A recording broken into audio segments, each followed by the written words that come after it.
Yeah, I believe we are again back to the routine non-fighting mode. I will be talking about ameliorating the glycemic variability and staying in the range, which is time in range, with the use of a long-acting or ultra-long-acting basal insulin analog, which is none other than degludec. How do you take it ahead? How do you move the slide?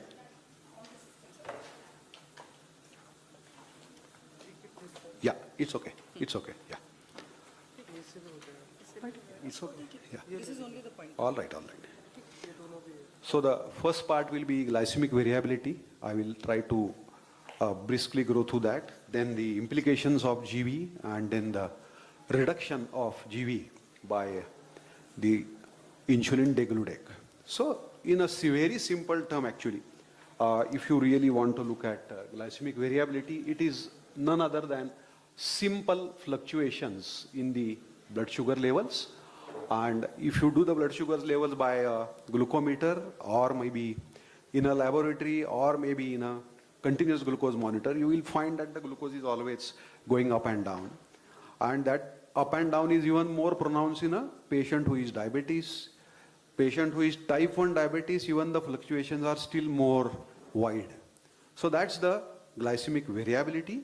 And then we have normal ranges also. For example, the on a continuous glucose monitoring, if you really look at, then this is the 70 on the lower side, the dotted line, and the upper side is 180.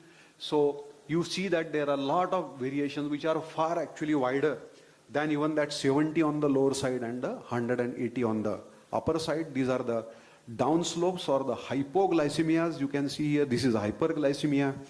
Again, a hyperglycemia going even beyond the 300 mark that way. And that's how you have. Now, why this is important? So till this time, we were really relying more on the fastings and the postprandials and the HbA1cs. But HbA1cs, as we understand, does not tell you the story of hypoglycemia or hyperglycemia. Both hypo as well as hyperglycemia are related to the quality of life. Hypoglycemia is especially related to the quality of life of the patient. It is related to the family of the patient, and it is of course related to you also. And hypo and hyperglycemia can really invite complications faster than maybe a stable glucose. So there are two patients here. Both have a similar HbA1c. So patient A as well as patient B, they have similar HbA1c 7.8. But as you can see, patient number A, the gray line, he has a less variability, but the patient number B, he has a high variability. So high variability is something which we need to really catch, and we want to bring it down. And that's the reason why I'm talking today. So this is just an example of continuous glucose monitoring record of 7 days, and there is a method, or there is a biostatistical method by which we measure.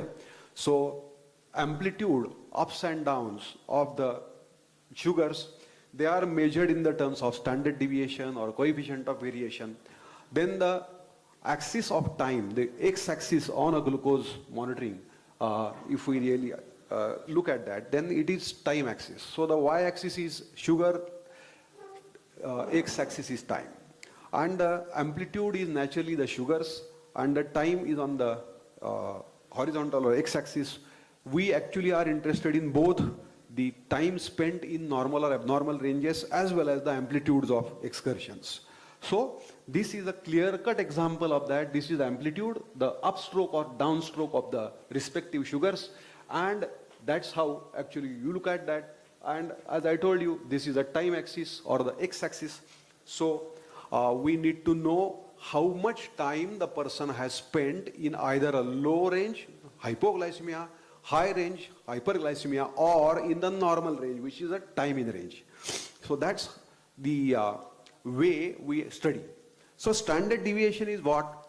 It is variation around mean blood glucose, and it can give you an intraday or interday picture of glycemic variability. Coefficient of variation is the magnitude of variability related to the mean blood glucose. Generally, I will tell you, generally the normal range, of standard deviation is around 30, some people 36, some people 25. Similar figures for coefficient of variation also, but in practice, if you really try to calculate the standard deviation or CV for a given particular patient who is undergoing a CGM, you will find that the figures most of the times are 50 plus. If it is type 1, it can be even 60 plus. So GV is a big issue as far as practice is concerned. So this is measuring the GV.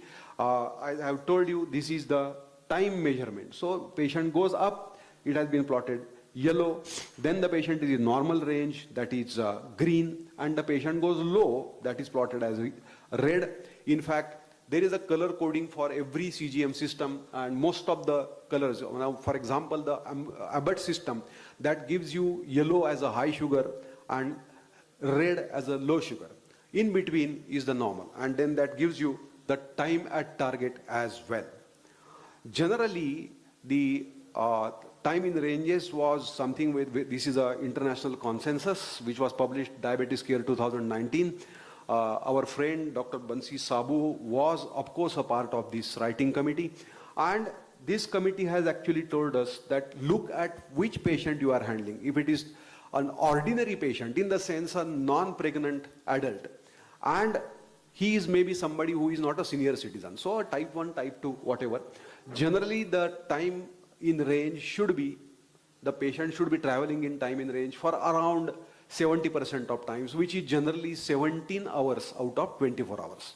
That's the expectation. And then the remaining time, what is the remaining time recommendation? The remaining time recommendation is something which is either time above range or time below range. So time above range, there are two levels again. Above 180 is grade 1, about 250 is grade 2, and if the patient has a hyperglycemic emergency, metabolic emergency, that is grade 3, TAR or time above range. Similarly, time below range, less than 70 is grade 1, less than 54 is grade 2, unconscious patient or maybe convulsing patients, etc., that is grade 3. So these are the grades, and you expect that 70% of a typical given diabetic patient should pass in 70 to 180, and not more than 20 time above range, not more than 5 less than 70, so time below range. So that's the general expectation. If the patient is older one, then the time in range is restricted. It is something around 50. So 12 hours the patient, you expect him to pass in 70 to 180. You want to curtail that hypoglycemia, which can be a bigger cost both money-wise as well as clinic-wise to the patient. So you don't want the patient to land in hypoglycemia, and that's the situation where you will see that older patient, whether type 1 or type 2, you will want to steer clear of hypo. You can allow the patient to be in a hyperglycemic range for a longer period of time, which may be somewhere around 30 to 35%, but no time below range for, let's say, maybe around 4 to 5%. So that's a few minutes of time. If the patient is pregnant, so if this is a patient, either this type 1 or this is a GDM or a non-diabetic getting pregnant, then you can see here that the time expected to be passed between the normal range, time in range, they are expected to pass more than 70%. In fact, practically 85 to 90% of times they are supposed to pass in time in range. The time in range in pregnant patients is not 70 to 180, but it is somewhere which is one tighter, it is 63 to 140. So these are some of the rules which have been laid down by the different experts. It is actually for us, which we have been harping on HBO and C for a very long period of time. Depending on the time in range, there are formulae through which you can deduce the HbA1c also. So generally, if it is 70% of time in range, the patient is traveling, generally the HbA1c calculates to somewhere around 7. There could be a decimal point here and there. So we are expecting, or we are interested in not only reducing the amplitude of glucose excursions, but we want the patient to pass as long a time in range 70 to 180 as possible. Now, what are the implications of glycemic variability?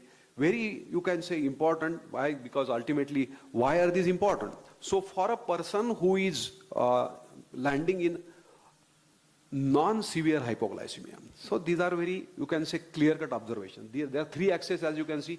This is HbA1c, and it is a common sense that higher the HbA1c, there is a lesser likelihood of the patient getting into hypoglycemia, because you are not trying to reach the target.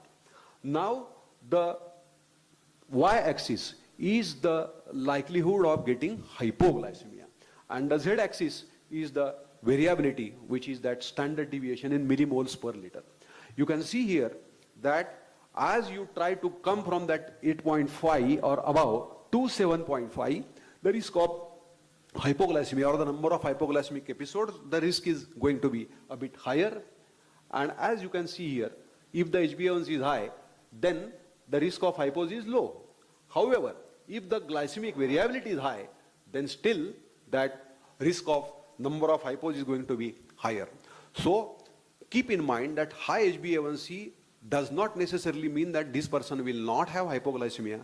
The other side of high HbA1c could be a low sugar or a hypoglycemia. So that is something which we have to appreciate. You come down the ladder of HbA1c, so rather than 8.5 plus, now between 7.5 to 8.5, see here that the risk is less, but with a higher GV, the risk goes on increasing, and tighter HbA1c, 7.5 or less, naturally the risk of hypo is more, and with higher GV again on the Z, you will have a higher risk of getting non-severe hypoglycemias. So this we have to keep in mind. It has been already appreciated that glycemic variability can generate oxidative stress. The risk of complications, especially the microvascular complications, the leakiness of the capillaries of the retina, risk of getting microalbuminuria, delayed nerve conduction velocities, all this has been proved. In fact, there have been studies which have shown correlation of higher GV with development of carotid intima media thickness, the atherosclerotic surrogate marker as well. So when we see fasting as well as postprandial hyperglycemia and high HbA1c plus high glucose fluctuations, that can create oxidative stress and that can raise the risk of complications, and that's the reason why we want to reduce glycemic variability. Now, if we look at the major adverse cardiovascular events as well as all-cause mortality, you can see here that the black is the low variability. So the lesser the variability, the major adverse cardiovascular events, they are relatively less. You go higher up the ladder, so if there is a medium variability, then the risk of MACE goes up. And if there is a high variability, high glycemic variability, the risk of major adverse cardiovascular events goes up. Similarly, for all-cause mortality also, higher the GV, higher is the risk of all-cause mortality. So these are patient-related outcomes. Naturally, they are going to be important for both you as well as for the patient. So how do you really reduce glycemic variability? Let me tell you that there are, apart from what I am going to present, there are a number of, you can say, other measures, trying to be regular in your timetables, your regular eating times, your regular exercise times, so on and so forth. The quantity of the meals, the composition of the meals, etc. For all these, if you try to do in a healthy person, your glycemic variability or fluctuations will come down.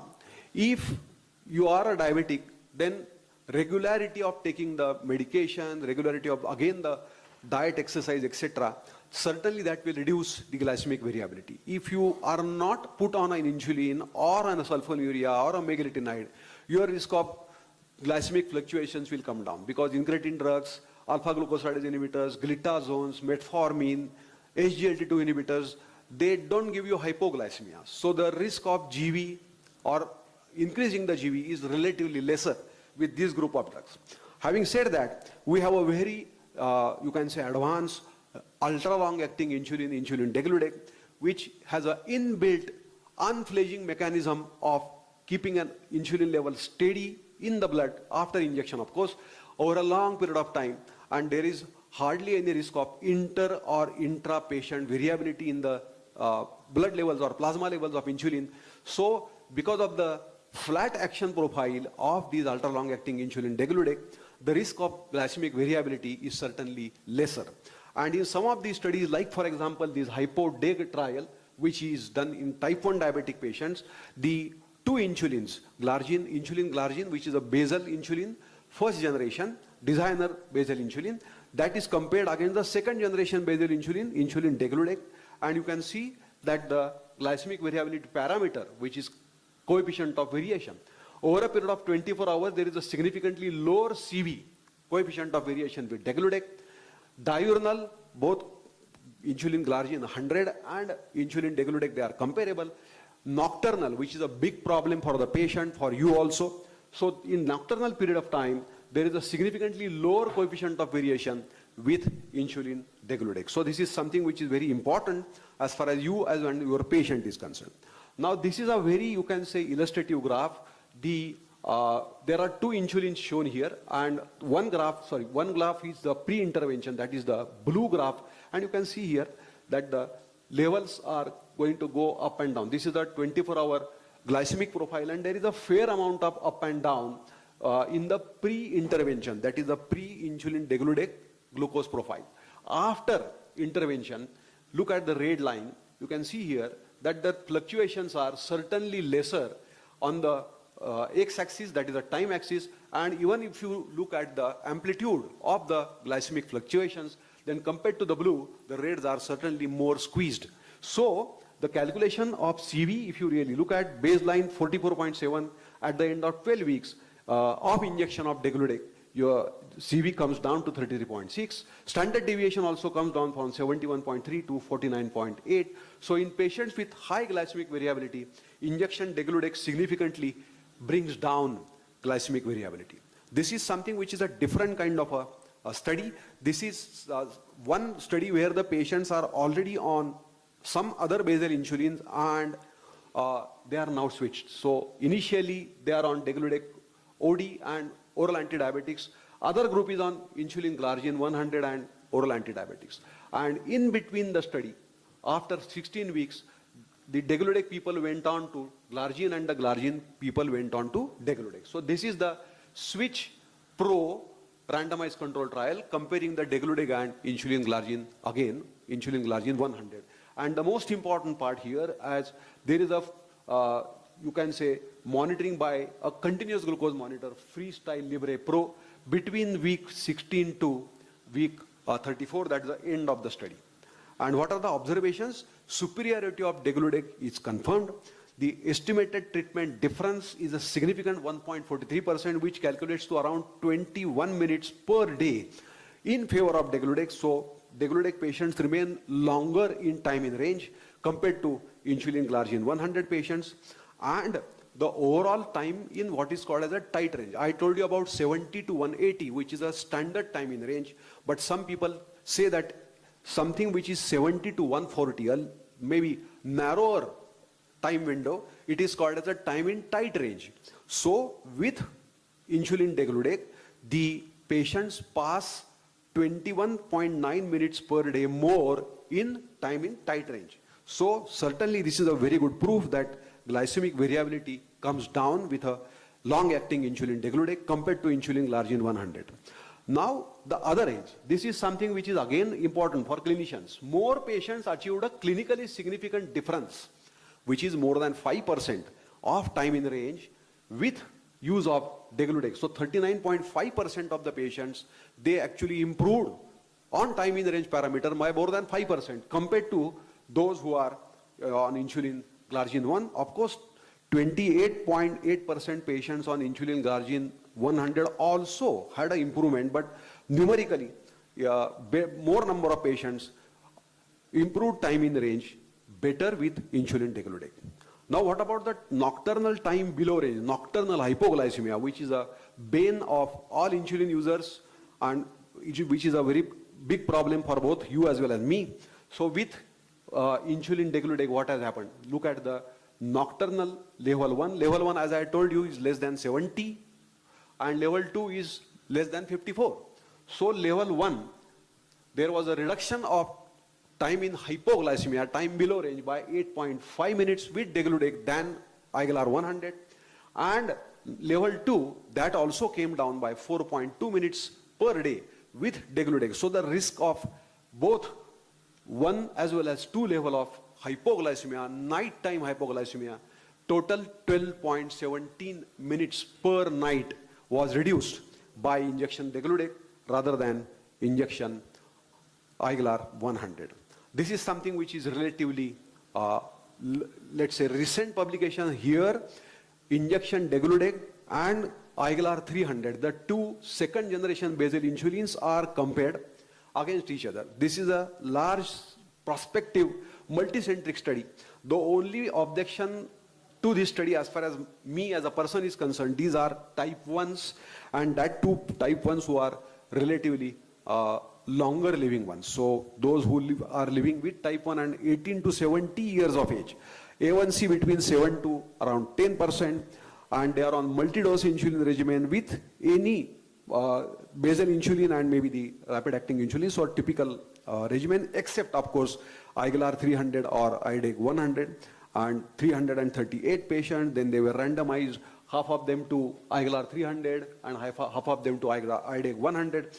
And of course, the basal insulin was titrated for the initial duration of the study, 0 to 8 weeks, and then on the patients were of course doing a good 7-point self-monitoring of blood glucose, and some had undergone a continuous glucose monitoring study as well, because that's something which is more objective. What was observed? Technically speaking, both these insulins fared fairly, you can say, fairly same. However, there were some details, and this is degludec versus IGLR 300. You can see here, the first column is glargine 300, and the time in range 52.7 versus 55.1. Then the glucose total coefficient of variation 39.9 versus 41.2. A1C 0.78% reduction, 0.96% reduction. Time less than 70, 5.55, 6.49. Time more than 180, 41.52, 38.31. And rate of severe hypo events per patient year, 0.2 versus 0.3. Rate of nocturnal hypo, again events per patient year, 11.9 versus 11.9. So degludec versus IGLR 300, time in range 44.2 minutes more with degludec, time above range 94 minutes lesser, and HbA1c relatively lower with degludec. For practitioners, this may or may not be really very important. Suffice to say that if you want to reduce GB, we have better insulins, and striving to achieve near normoglycemia and avoiding glycemic fluctuations could be beneficial to the patient. Increasing the GB increases the risk of hypo as well as the micro and macrovascular complications. Options to decrease the risk of glycemic variability should be considered. I have already mentioned a few beyond insulin as well, and ultra-long-acting basal insulin analogs like insulin degludec, they can significantly reduce the glycemic variability by improving the time in range. My friends, I thank you so much for your patient listening. Thank you, chairpersons.